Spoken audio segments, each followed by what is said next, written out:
Hello, dear friends. This is Phone Support Channel. Before you start watching this video, please subscribe to the channel and give it a like. And also write your feedback in the comments if this video helped you, or if you have any questions. Thank you.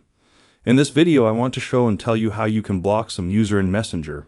So you have Messenger, you have chats, and you can block any person here so they can't write or call you in Messenger. How to do it.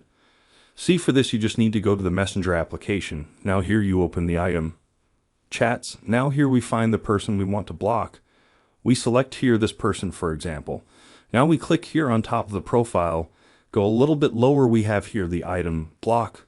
We click Block, and here we have here the item Block Messages and Calls.